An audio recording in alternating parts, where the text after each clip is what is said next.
Avec le lemon curd que j'ai posté hier, j'ai fait cette magnifique bûche. Salam alaikum tout le monde, j'espère que vous allez bien.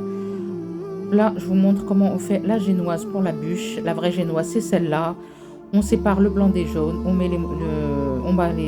monte les blancs en neige et on bat le jaune avec le sucre.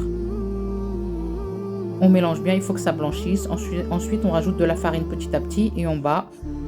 Voilà, et je rajoutais un peu de jus de citron pour le goût, comme c'est une bûche au citron. Ensuite, on incorpore délicatement les blancs en neige qu'on a montés bien fermes.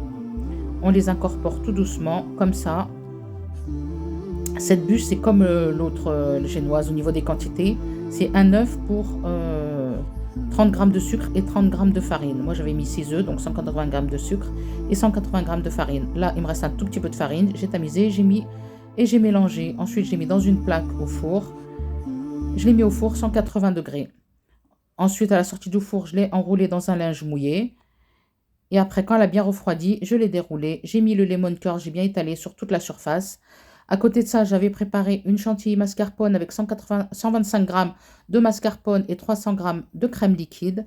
J'ai bien mélangé. J'ai rajouté le lemon curd qui est la moitié du lemon curd. J'en ai laissé un tout petit peu pour faire les pointes là.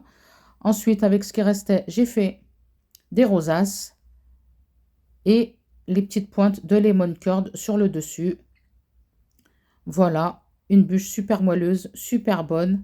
Vraiment un bon goût de citron sans que ce soit trop acide. Si vous aimez le citron, franchement, et c'était même pas trop sucré, franchement, c'était super bon. La génoise, si vous voulez l'imbiber, vous pouvez l'imbiber si vous voulez. Mais regardez comment elle est magnifique. Voilà, j'espère que vous allez l'essayer. J'espère que la vidéo vous a plu. Voilà, je vous laisse avec ce résultat. Voilà, salam.